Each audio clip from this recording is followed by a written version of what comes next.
अस्सलामुअलैकुम नाजरीन, आप देख रहे हैं M99 न्यूज़ और मैं हूं आपका मेज़बान अब्दुल सबूर। आज के इस प्रोग्राम में हम इंतहाई अहम मौजू पर बात करेंगे कि फैसलाबाद में यके बाद दीगरे होने वाले आतिशज़दगी के वाक़यात के हवाले से कि क्या हमारे इदारों के पास ऐसे हादसात पर काबू पाने के लिए ज़रूरी सामान मौजूद है, इक्विपमेंट मौजूद है, और इसके साथ साथ दीगर तंजीमों या अहदेदारान की क्या ज़िम्मेदारी है, सिविल डिफेंस की क्या ज़िम्मेदारी है, रेस्क्यू 1122 की क्या ज़िम्मेदारी है, दीगर ज़िम्मेदारान से भी बात करेंगे। इस वक्त मैं बताता चलूँ कि सिविल डिफेंस की जानब से ये कहा जा रहा है कि तमाम ऐसे जितने भी यूनिट्स हैं वहाँ पे वार्डन पोस्ट का होना लाजमी है और रज़ाकाराना तौर पर मार्केट के अंदर एसोसिएशन की ज़िम्मेदारी बनती है कि वो आग पर काबू पाने वाले आलात की दस्तयाबी को यकीनी बनाए, और दुकानदारों को इस हवाले से तरबियत याफ्ता होना चाहिए, क्योंकि सिविल डिफेंस जो है वो फ्री ऑफ कॉस्ट इनको तरबियत दे रहा है ताकि वो किसी भी ऐसे हादसे की सूरत में कम से कम नुकसान हो और इस पर काबू पाने के लिए वो बार वक्त जो है इक़दाम कर सकें, किसी भी हंगामी सूरत हाल में बार वक्त आग पर काबू पाया जा सके। इस वक्त ज़िम्मेदारान जो हैं वो हमारे साथ मौजूद हैं, उनसे बात करेंगे। इस वक्त हमारे साथ मौजूद हैं बानो मार्केट के सदर मिर्ज़ा शहबाज साहब हमारे साथ मौजूद हैं, उनसे बात करेंगे। कपड़े के हवाले से अगर बात की जाए तो फैसलाबाद के 8 बाज़ारों में जो कपड़े की मार्केट है वो वसअत अख्तियार करती जा रही है। इन 8 बाज़ारों में कागज़ का काम भी, प्रिंटिंग प्रेसेस भी लगे हुए हैं, वो भी हो रहा है, कपड़े का कारोबार है। तो बानो बाज़ार के सदर हैं मिर्ज़ा शहबाज साहब, उनसे बात करेंगे। अस्सलाम वालेकुम जी। वालेकुम सलाम। शहबाज भाई, ये बताइएगा कि फैसलाबाद में आग लगने के हादसे वाक़यात पेश आ रहे हैं। 8 बाज़ारों की अगर बात की जाए तो काफ़ी गमजान आबाद है, और इसके साथ साथ यहाँ पे कपड़े की मार्केट जो है वो वसअत अख्तियार करती जा रही है। इसको बारूद ही समझा जाता है या कहा जाता है। खुदा न खासा हादसे की सूरत में आपने क्या ज़रूरी इक़दाम अपनी मार्केट में कर रखे हैं? अगर ऐसा खुदा न खासा कोई हादसा होता है तो किस तरह काबू पाया जा सकता है? बिस्मिल्लाहिर्रहमानिर्रहीम। मैं सबसे पहले तो जो फैक्सो अदारा है वो नाअहल है, उसकी वजह से मार्केटों में जो तारे हैं बेतहाशा शटलों पे जंजाल बुरा बना हुआ है। हमने कई दफ़ा इनको फैक्सो को ये बताया कि इसको आप तरतीब से करें, हादसे से बच सकें। जब स्पार्किंग होती है आप देखें कि वो फिर आग लगती है तो बड़ा हादसे का बायस बनती है, जिसमें मार्केटों में कपड़ा और आप देखें कोरे कपड़े का काम है, सारा कपड़े का काम है, उसको आग लगती है, फिर ये हादसा बड़ा बन जाता है। ये हुक्म रब्बी कह देते हैं। अस्सलामुअलैकुम नाजरीन, आप देख रहे हैं M99 न्यूज़ और मैं हूं आपका मेज़बान अब्दुल सबूर। आज के इस प्रोग्राम में हम इंतहाई अहम मौजू पर बात करेंगे कि फैसलाबाद में यके बाद दीगरे होने वाले आतिशज़दगी के वाक़यात के हवाले से कि क्या हमारे इदारों के पास ऐसे हादसात पर काबू पाने के लिए ज़रूरी सामान मौजूद है, इक्विपमेंट मौजूद है, और इसके साथ साथ दीगर तंजीमों या अहदेदारान की क्या ज़िम्मेदारी है, सिविल डिफेंस की क्या ज़िम्मेदारी है, रेस्क्यू 1122 की क्या ज़िम्मेदारी है, दीगर ज़िम्मेदारान से भी बात करेंगे। इस वक्त मैं बताता चलूँ कि सिविल डिफेंस की जानब से ये कहा जा रहा है कि तमाम ऐसे जितने भी यूनिट्स हैं वहाँ पे वार्डन पोस्ट का होना लाजमी है, और रज़ाकाराना तौर पर मार्केट के अंदर एसोसिएशन की ज़िम्मेदारी बनती है कि वो आग पर काबू पाने वाले आलात की दस्तयाबी को यकीनी बनाए, और दुकानदारों को इस हवाले से तरबियत याफ्ता होना चाहिए, क्योंकि सिविल डिफेंस जो है वो फ्री ऑफ कॉस्ट इनको तरबियत दे रहा है ताकि वो किसी भी ऐसे हादसे की सूरत में कम से कम नुकसान हो और इस पर काबू पाने के लिए वो बार वक्त जो है इक़दाम कर सकें, किसी भी हंगामी सूरत हाल में बार वक्त आग पर काबू पाया जा सके। इस वक्त ज़िम्मेदारान जो हैं वो हमारे साथ मौजूद हैं, उनसे बात करेंगे। इस वक्त हमारे साथ मौजूद हैं बानो मार्केट के सदर मिर्ज़ा शहबाज साहब हमारे साथ मौजूद हैं, उनसे बात करेंगे। कपड़े के हवाले से अगर बात की जाए तो फैसलाबाद के 8 बाज़ारों में जो कपड़े की मार्केट है वो वसअत अख्तियार करती जा रही है। इन 8 बाज़ारों में कागज़ का काम भी, प्रिंटिंग प्रेसेस भी लगे हुए हैं, वो भी हो रहा है, कपड़े का कारोबार है। तो बानो बाज़ार के सदर हैं मिर्ज़ा शहबाज साहब, उनसे बात करेंगे। अस्सलाम वालेकुम। जी वालेकुम सलाम। शहबाज भाई, ये बताइएगा कि फैसलाबाद में आग लगने के हादसे वाक़यात पेश आ रहे हैं। 8 बाज़ारों की अगर बात की जाए तो काफ़ी गमजान आबाद है, और इसके साथ साथ यहाँ पे कपड़े की मार्केट जो है वो वसअत अख्तियार करती जा रही है। इसको बारूद ही समझा जाता है या कहा जाता है। खुदा न खासा हादसे की सूरत में आपने क्या ज़रूरी इक़दाम अपनी मार्केट में कर रखे हैं? अगर ऐसा खुदा न खासा कोई हादसा होता है तो किस तरह काबू पाया जा सकता है? बिस्मिल्लाहिर्रहमानिर्रहीम। मैं सबसे पहले तो जो फैक्सो अदारा है वो नाअहल है, उसकी वजह से मार्केटों में जो तारे हैं बेतहाशा शटलों पे जंजाल बुरा बना हुआ है। हमने कई दफ़ा इनको फैक्सो को ये बताया कि इसको आप तरतीब से करें, हादसे से बच सकें। जब स्पार्किंग होती है आप देखें कि वो फिर आग लगती है तो बड़ा हादसे का बायस बनती है, जिसमें मार्केटों में कपड़ा और आप देखें कोरे कपड़े का काम है, सारा कपड़े का काम है, उसको आग लगती है, फिर ये हादसा बड़ा बन जाता है। ये हुक्म रब्बी कह देते हैं। ये बड़ी नाअहली है इनकी। पहले तो इनको तारों को दुरुस्त करना चाहिए, फिर सिविल डिफेंस का जो महकमा है हमारी मार्केटों में सिविल डिफेंस की ट्रेनिंग देनी चाहिए। किसी ने आज तक हमारी मार्केटों को सिविल डिफेंस में ट्रेनिंग नहीं दी, ये देनी चाहिए। इस वजह से अगर मार्केटों में सिविल डिफेंस की ट्रेनिंग होगी तो हम इंशाअल्लाह ताला जो हादसा होगा उसको खुद कंट्रोल करने में काबू पा लेंगे और मेरा ख्याल है हादसा कम होंगे और लोगों का नुकसान भी कम होगा। अच्छा, आपका ये कहना कि अगर फेस्को हुकाम की जानिब से तारों का जो जाल है इसको कम किया जाए तो हादसा मुमकिन तौर पर कम होंगे, लेकिन अब मुझे ये बताइएगा अगर खुदा न खास्ता हादसा होता है तो उसके बचाव के लिए आपने क्या इकदाम कर रखे हैं? आप एसोसिएशन के सदर हैं तो इसके हवाले से आपने इस मार्केट में क्या इकदाम कर रखे हैं? हमने अपनी मदद आपते तब अपनी मार्केट में जो आग बुझाने वाले सिलेंडर हैं रेस्क्यू वो हमने खुद रखे हुए हैं चौंकों में, तकरीबन हमारी जो मार्केटों में चौंक में वहाँ पे हमने रखे हुए हैं। हम बहुत सी हद तक अपनी मदद आपते तहत खुद काम करते हैं। तो ऐसे हमारे जो गार्ड वगैरह हैं हमने उनको ट्रेनिंग दी हुई है खुद अपने तौर पे, तो वो इंशाल्लाह हम कोई भी हंगामी जो हालात है उसको कंट्रोल करने के लिए हम अपनी मदद आपते तहत काम करते हैं। जी नाज़रीन, आपने उनकी बात सुनी। इसके साथ ही general secretary city cloth board हमारे साथ मौजूद हैं। यहाँ पे कपड़े का कारोबार है इन 8 बाज़ारों में। शेख अब्बास साहब भी हमारे साथ मौजूद हैं, उनसे बात करेंगे कि वो इस हवाले से क्या कहते हैं। अब्बास भाई, ये बताइएगा कि सिविल डिफेंस ये कह रहा है कि एसोसिएशन की ज़िम्मेदारी है कि वहाँ पर आग बुझाने के आलात की दस्तियाबी को यकीनी बनाया जाए और मार्केट के अंदर जो लोग हैं उनको रज़ा कराना तौर पर तरबियत दिलवाई जाए सिविल डिफेंस से, जो कि वो फ्री ऑफ कॉस्ट दे रहे हैं। आपसे कभी किसी ने कोई रब्ता किया जाए? आपने क्या इकदाम कर रखे हैं? जी, मैं सिविल डिफेंस के हवाले से बात करना चाहता हूँ कि ये गवर्नमेंट का अदारा है तो उनके भी कुछ फ़राइज़ हैं। उनको चाहिए हमारी जो तंजीमें हैं मार्केट लेवल की उनके साथ मुकम्मल रब्ता करें और रब्ता रख के उनके साथ हर 3 महीने बाद एक सेशन होना चाहिए जिसमें उनकी मुकम्मल ट्रेनिंग होनी चाहिए।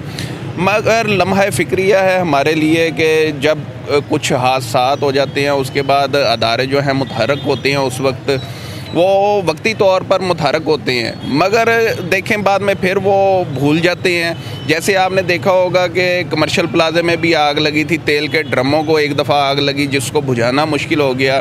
इसी तरह अब्दुल्लापुर फैक्ट्री में आग लगी और कई जगह साने हाथ हुए हैं। तो मैं इसमें कहूँगा कि सिविल डिफेंस को अपना किरदार अदा करना चाहिए और हमारी एसोसिएशंस के साथ मुकम्मल राब्ते में रहें और हर 3 महीने बाद एक ऐसा सेशन हो जिसमें तमाम ताजरों की एक ट्रेनिंग होनी चाहिए, जिसमें हमारे जो चौकीदार भी जो हैं वो भी शिरकत करें, जिससे फिर एक वो यानी कि हमारी अपनी टीम तैयार हो जाएगी जिससे वो फायर जो आग बुझाने के लिए जो हैं वो कारआमद हो सकती है। इसी तरह हमारी मार्केटों में देखिए अपनी मदद आपके तहत फायर सिलेंडर भी लगाए हुए हैं हमने।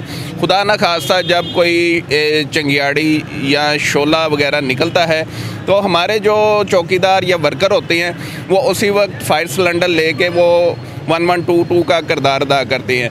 सिविल डिफेंस के साथ साथ मैं 1122 को भी अपना मुतहरक करना चाहता हूँ कि वो सिविल डिफेंस से काफ़ी हद तक ज़्यादा मुतहरक है, मगर इन दोनों को किरदार अदा करना चाहिए।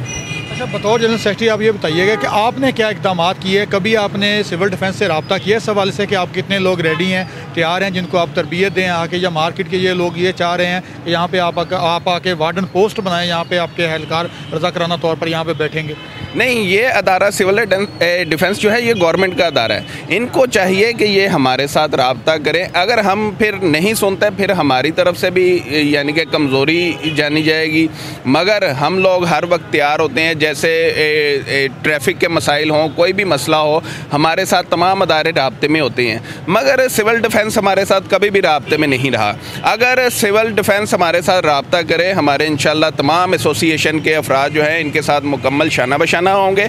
और हमने जिस तरह अपनी मार्केटों में अपनी मदद आपके तहत सिलेंडर लगाए हुए हैं, तो जो हमें मज़ीद वो SOPs जारी करेंगे हम उस पर भी इंशाल्लाह अमल दरामद करवाएंगे। जी बिल्कुल, आपने जाना जैसा कि शेख अब्बास साहब का यह कहना था कि इंतज़ामिया इस हवाले से जो ज़िम्मेदारान अदारे हैं वो उनसे रब्ता करेंगे, तो जो SOPs वो उनको देंगे उस पर ज़िम्मेदारी से अमल दरामद किया जाएगा ताकि खुदा न खास्ता किसी भी हादसे की सूरत में कम से कम नुकसान हो। मिर्ज़ा शहबाज साहब की तरफ वो एक दफ़ा फिर चलेंगे। सर, आप ये बताइएगा कि इंतज़ामिया जो है वो तजावुज़ात के ख़ात्मे के लिए तो आपसे रब्ता करती है, लेकिन आपके इस कारोबार को महफूज बनाने के लिए या बचाने के लिए कोई इक़दाम या कोई इस हवाले से रब्ता किया गया कि खुदा न खास्ता अगर कोई हादसा होता है तो आपको क्या क्या मेजरमेंट्स लेनी चाहिए, क्या क्या हिफाजती इक़दाम करने चाहिए ताकि नुकसान कम से कम हो? जी, कभी किसी ने कोई रब्ता नहीं किया। आप देखें कि ये हम लोग ताजर लोग हैं, हम गवर्नमेंट के अदारों के साथ तावन करते हैं और करना चाहते हैं और करते रहेंगे, क्योंकि ये मुल्क हमारा है, हमने और आपने इसको संवारना है। हम इस मुल्क के लिए, एक शहर के लिए, एक ताजर लोग हर किस्म की कुर्बानी देने के लिए तैयार हैं। मगर आपने देखा कभी कोई जब हादसा होता है फिर मुतहरक होते हैं ये अदारे, उसके बाद फिर ये भूल जाते हैं। हम लोग इस मुल्क के लिए ताजर लोग पैसा भी देना चाहते हैं और जान भी देना चाहते हैं इस मुल्क के लिए। हमारे साथ अदारे, जो भी अदारे हैं वो हमारे साथ रब्ता करें और इंशाअल्लाह ताला हम अल्लाह की रहमत से उनको पूरा यकीन दिखाते हैं। जहाँ हमारे पैसों की ज़रूरत होगी हम पैसे लगाएंगे, जहाँ हमारे खून की ज़रूरत हो हम खून भी देंगे। जी बिल्कुल, आपने जाना जैसा कि मिर्ज़ा शहबाज साहब का कहना था कि इंतज़ामिया ने कभी उनसे कोई रब्ता नहीं किया। अगर इंतज़ामिया उनसे रब्ता करती है तो वो हर किस्म की जो है वो अखराजात उठाने के लिए, बर्दाश्त करने के लिए तैयार हैं। इसके साथ साथ मैं ये भी बताता चलूँ कि इन 8 बाज़ारों में कपड़े की मार्केट जो है वो हैरान कुन हद तक जो है वसअत अख्तियार कर चुकी है। हर जगह कपड़े की दुकानें हैं, लेकिन जहाँ पे हफाजती इक़दाम जो हैं वो ना होने के मतरात बराबर दिखाई दे रहे हैं। दूसरी जानब गलियों की अगर बात की जाए तो यहाँ पे बेहंगम पार्किंग और ट्रैफिक की मसाइल की वजह से यहाँ से गुजरना भी मुहाल हो गया है। अगर खदवाना खास्ता कोई हादसा पेश आता है तो रेस्क्यू को भी इस हवाले से इमदादी कार्रवाइयों में शदीद दुश्वारी का सामना करना पड़ता है। इसी तरह जुम्मेदारान से बात करेंगे, उनसे जानेंगे, रेस्क्यू 122 से भी जानेंगे और सिविल डिफेंस हुकाम से भी इस हवाले से जानेंगे कि वो इस हंगामी हालात से बचाव के लिए क्या सद्देबाब कर रहे हैं और उन्होंने क्या प्लान बना रखे हैं। बिस्मिल्लाहिर्रहमानिर्रहीम। मेरा नाम शाहिद जवेद है और मैं सिविल डिफेंस में ग्रुप वार्डन की सीए से काम करता हूँ और मैं 1980 से इसमें शामिल हूँ। बिस्मिल्लाहिर्रहमानिर्रहीम। मेरा नाम Ghulam Shabbir, emergency officer, rescue 1122 Faisalabad. जी जनाब, ये रवा साल में तकरीबन 1500 से ज़्यादा फायर केस की कॉल्स रेस्क्यू 1122 फैसलाबाद को मौसूल हुए हैं, जहाँ पे हमने अल्लाह के फजल करम से बर वक्त रिस्पॉन्स किया है और कामयाबी से फायर फाइटिंग की है। और तकरीबन उसमें अगर हम डिटेल में जाएँ तो 350 के करीब घरेलू जो है फायर केस हुए हैं और इसके अलावा बाकी कुछ कमर्शियल हुए हैं। 450 के करीब कमर्शियल फायर केस हुए हैं और बाकी इसके अलावा जो हैं वो मुतफरक फायर केस हैं। सर बेसिकली जब हम फायर इंसिडेंट पे पहुंचते हैं तो वहाँ पे जो लोग हमें बताते हैं या हमें जो इनिशियल इन्फॉर्मेशन दी जाती है वो मोस्टली फायर केसेस में शॉर्ट सर्किट की रीज़न ही बताई जाती है, लेकिन बाद में फिर उसकी इन्वेस्टिगेशन के लिए कमेटी वगैरह बनती है तो उसमें फिर डायग्नोज होता है कि बेसिक रीज़न इसकी क्या होती है। उसमें सिविल डिफेंस के लोग शामिल होते हैं, ठीक है, रेस्क्यू 1122 शामिल होता है। तो बाद में इन्वेस्टिगेशन के बाद ही फाइनल रीज़न सामने आती है।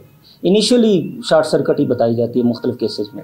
8 बाज़ारों में ये है कि गवर्नमेंट ने इंस्ट्रक्शन दी हुई हैं कि फायर फाइटिंग का सामान हर एसोसिएशन अपना रखेगी और जो दुकानदार बड़े स्टोर हैं, अभी आपने कपड़े के स्टोर की बात की है तो बिल्कुल बारूद है। शूज़ की शॉप्स हैं, जो जनरल मेगा जनरल स्टोर हैं वो बिल्कुल उन इंतजाम नहीं करते। इसकी इंस्पेक्शन होनी चाहिए इलाके के मुताबिक। KCCT साहब, AC साहब जो हैं वो इसकी सख्ती करें, दुकानदारों को बुलाएं, एसोसिएशन के नुमाइंदों को बुलाएं कि भाई फर्स्ट एड का सामान जो है, फायर फाइटिंग का सामान वो अपना आप रखें मौके पे और अपने बंदे हमें सिविल डिफेंस ऑफिस में दें ताकि हम उनको 8 दिन का 15 दिन के 2 हमारे कोर्सेज हैं वो करा के उनको ट्रेंड करें ताकि जो फौरी तौर पे आग पे काबू है वो पाए। ये उसमें जब हमारे पास कोई भी एप्लीकेशन आती है तो हम चीज़ों को चेक करते हैं, देखते हैं, सेफ्टी के रिगार्डिंग चीज़ों को देखते हैं। मेन रिस्पॉन्सिबिलिटी जो है वो सिविल डिफेंस की है, सिविल डिफेंस वाले उसको इम्प्लीमेंट करवाते हैं, ठीक है, वो सारा प्रोसेस उसको लीड कर रहे होते हैं, ठीक है। बाकी हमारे रिगार्डिंग जो सेफ्टी की चीज़ें, मसलन फायर के रिगार्डिंग अगर हम बात करें तो फायर हाइड्रेंट लगा हुआ है, नहीं लगा हुआ, एंट्री पॉइंट कितने हैं, एग्जिट कितने हैं, सेफ्टी के रिगार्डिंग चीज़ों को हम देख के वो फिर हम उसमें अपनी राय जो है वो दे देते हैं। ये मेन जो है हमारा काम। बेसिकली अगर देखा जाए तो 1122 का काम तो सर्विस प्रोवाइड करना है ना, हम टाइमली वहाँ पर रिस्पॉन्ड करते हैं और हमारा मेन मकसद होता है कि जानी और माली नुकसान को जो है ना वो बचाया जाए और जल्द से जल्द उस इंसिडेंट को ख़त्म किया जाए। नुकसान कम से कम यही है कि जैसा टेक्सटाइल मिल्स में आग लगती है, कानून के मुताबिक कोई टेक्सटाइल मिल उस वक्त तक नहीं चल सकती जब तक वो वार्डन पोस्ट कायम नहीं करेंगे, लेकिन ये डॉक्यूमेंट्स में वार्डन पोस्ट कायम कर देते हैं। वहाँ पे जो सामान है वो पूरा नहीं रखते। इनको चाहिए कि वो उनकी सख्ती से इंस्पेक्शन करें। वार्डन पोस्ट जो टेक्सटाइल मिल हैं, जो पेट्रोल के डिपो हैं, जो CNG है, ये जो रीफिलिंग करती हैं, इनको हमने अभी फैसलाबाद में 60 स्टोर जो है उनको ट्रेनिंग दी है CNG वालों को, क्योंकि उन्होंने रोज़गार कमाना है। वो कहते थे कि हमारा रोज़गार ना छीने। उन बंदों को ट्रेंड किया गया कि रीफिलिंग के वक्त हिफाजती इक़दाम करने हैं। अगर खुदा न खास्ता हादसा आए तो एक आध बंदा अगर ज़ख्मी हो जाएगा तो बाकी सबकी जान बच सकती है। उसकी जो प्रॉपर ट्रेनिंग है वो सामने सबको देती है। हम अल्लाह के फजल करम से हमारे पास जो टर्नटेबल लैडर है उसमें 105 से 107 फीट तक उसकी हाइट है। तो हम इसके मुताबिक तकरीबन 10 से 11 या 12 जो स्टोरीज़ हैं इजीली अब वहाँ पे फायर फाइटिंग जो है वो सर अंजाम दे सकते हैं। अभी जो इमारत बन रही हैं उसमें बेसिकली हमारे पास वो मैप आते हैं जिसको हम रेस्क्यू 1122 और सिविल डिफेंस मिल के अप्रूव करते हैं। तो बेसिकली जो मैप हमारे पास आता है उसमें भी हमने सिर्फ क्रॉस चेक करना होता है सेफ्टी के रिगार्डिंग, क्या है फायर एक्सटिंग्विशर और बाकी entries, assembly area, fire doors, ये चीज़ें मतलब प्रॉपर लगी हुई हैं नहीं लगी हुई हैं। हम सेफ्टी के रिगार्डिंग उस मैप में से चीज़ों को देखते हैं, देख के हम उसको अप्रूव कर देते हैं। बाकी चीज़ें जो हैं वो सिविल डिफेंस वाले जो हैं वो चेक करते हैं या सिटी डिस्ट्रिक्ट गवर्नमेंट, ये सारे मतलब उनकी जिम्मेदारी में आती है। असल में जो गवर्नमेंट है वो जो फंड्स है, फंड नहीं गवर्नमेंट रिलीज़ करती ज़्यादा तौर पे। वो जो 1122 है, हालांकि जो सबसे पहला हमारा फायर ब्रिगेड था वो म्यूनसिपल फायर ब्रिगेड था, गवर्नमेंट ने उसको गाड़ियाँ नहीं दी। नहीं, 1122 को गवर्नमेंट ने अरबों रुपए के फंड दे दिए, फायर ब्रिगेड को एक्टिव नहीं किया। हालांकि फायर ब्रिगेड जो है वो तो गली कूचों को जानते थे, सारे पुराने बंदे थे, इसलिए वो फौरन पहुंच जाते थे। उसके मुकाबले में सिविल डिफेंस जो है, सिविल डिफेंस को फंड नहीं दिए जाते। वॉलंटियर्स जो हैं वो हमारे कम हो गए हैं। सबसे पहले तो फाइनेंशियली प्रॉब्लम है कि लोग भूख से मर रहे हैं, लोगों के कारोबार नहीं है, तो लोग खुद भी कम टाइम देते हैं। नंबर 2 पर जो हमारा डिस्ट्रिक्ट ऑफिस है वो भी वॉलंटियर्स को मोटिवेट करने के लिए कुछ नहीं करता। पहले होता था कि चीफ इंस्ट्रक्टर्स डीओ वो खुद जाते थे, विजिट करते थे मार्केट्स में, लोगों को कन्वे करते थे कि भाई ये आपकी सेफ्टी के लिए सारा कुछ है। लेकिन अब कोई बंदा नहीं काम करता। ठीक है, उसमें जो हम पुराने बंदे थोड़े बहुत रह गए हैं वो हम इसको चला रहे हैं और उम्मीद करते हैं कि कोई ऐसे एक्टिव बंदे आएँ जो उसको दोबारा उसी पीक पे लेके जाएँ जो 70-80 में था। हाँ जी, असल में जो मल्टी स्टोरीज हैं उनके ऊपर कानून के मुताबिक उनके ऊपर बड़ा वाटर टैंक बनाना बहुत ज़रूरी है। वो वाटर टैंक से ये होता है कि अगर आप बिल्डिंग में आग लगी है तो आपने बिजली को डिस्कनेक्ट करना है। डिस्कनेक्ट करने के बावजूद वो वाटर टैंक से पानी आपकी हर फ्लोर में जाएगा। लेकिन जो हमारे स्टाफ है वो मेरा ख्याल है उनकी भी कोताही है, वो चेक नहीं करते उनको। बाकी जो बिल्डिंग्स वाले हैं, बैंक्स हैं या मल्टी स्टोरी जो प्लाजे हैं, वो लोग इस तरफ ध्यान नहीं करते। अरबों रुपए की प्रॉपर्टीज लगी हुई हैं लेकिन उसमें फायर फाइटिंग का इंतजाम नहीं है। ये 15 साल पहले रचीज टेक्सटाइल मिल में आग लग गई, उनका काफ़ी सारा नुकसान हो गया। वो मियाँ सईद हैं उनके मालिक, उनको जाके मिले, उन्होंने कहा जी मेरी बहुत बड़ी गलती है। उसके बाद उन्होंने फैसलाबाद का मसाली फायर फाइटिंग सिस्टम रचीज टेक्सटाइल मिल में लगाया और उसकी तरफ देख के बाकी मिल्स वाले जो है ना वो भी लगाते हैं। हम उनको विजिट कराते हैं। अभी 2-3 साल पहले आजू टेक्सटाइल मिल में फायर आग लग गई थी, कोई इंतजाम नहीं था, बहुत बड़ी मिल थी, वो ज़मीन बोस हो गई। इसलिए जो मिल्स हैं और मेगा स्टोरीज हैं, प्लाजे हैं, उनको चाहिए कि फायर फाइटिंग का अपना इंतजाम उसको एक्टिव रखें। और डिस्ट्रिक्ट जो हमारा सिविल डिफेंस ऑफिस है उसका भी हक बनता है, हमारी ड्यूटी लगाएं, हम चेक करके उनको बताएंगे कि ये एक्टिव है कि नहीं है। वो जो बनाना पाइप पुराने हैं बोसीदा, जिस वक्त तो खुदा ना खाता ज़रूरत पड़ती है पाइप भी फट जाते हैं तो पानी कैसे जाएगा। अभी हबीब बैंक आपने कहा तो उनके पास पाइप जो 40 साल पुराने लगे हुए थे, उन्होंने पाइप चलाने की कोशिश की है, लगा के जो उनके नोजल थे फायर यूनिट के जो पॉइंट बनाए हुए थे उनके नहीं चले उनके। हाँ जी, अच्छा जी, मैं यही कहना चाहूँगा कि जहाँ पे करोड़ों की और मतलब अरबों की ये मिल्स वगैरह लगा लेते हैं, फैक्ट्रीज बन जाती हैं, तो फैक्ट्री मालकान से और कमर्शियल जो दुकानें बनाई हुई हैं लोगों ने, उनके मालकान से मेरी यही गुजारिश है कि कम से कम सेफ्टी मेजर्स का ख्याल रखें। वहाँ पे सेफ एग्ज़िट भी होना चाहिए। जो आपके एम्प्लॉय वहाँ पे काम कर रहे हैं तो प्रॉपरली चीज़ों को चेक करें, शॉर्ट सर्किट ना हो, उस हवाले से केबल्स जो है वो अच्छी यूज़ करें। अपनी इंडस्ट्री के अंदर आप जो है वो हाइड्रेंट्स का जो है वो इंश्योर करें। हाइड्रेंट्स लाजमी तौर पे होने चाहिए कि अगर कोई खुदा न खास्ता कोई फायर केस हो जाता है तो रेस्क्यू वाले वहाँ पे पहुँचे तो उनको मतलब ज़्यादा परेशानी ना हो। जो है मुख्तलिफ गाड़ियाँ फायर फाइटिंग करते हुए गाड़ियों की तादाद इसलिए जो है वो फिर पानी भरने के लिए चली जाती हैं स्टेशनों के ऊपर, पानी भर के जब वापस जाती हैं तो फिर वही मसला आग जो है वो ज़्यादा हो जाती है। तो थोड़ा सा मज़ीद हमारे लिए ये ईजी हो जाएगा। कि इसलिए हम ये रिक्वेस्ट भी कर रहे हैं इन लोगों से कि फायर हाइड्रेंट्स जो है ये इंश्योर करें, ये हर जगह पे लगे होने चाहिए। जब 8 बाज़ारों की बात करते हैं तो मेरे ख्याल में तो 8 बाज़ारों के हर बाज़ार के अंदर 2-3 जो है फायर हाइड्रेंट्स ये होने चाहिए। ठीक है।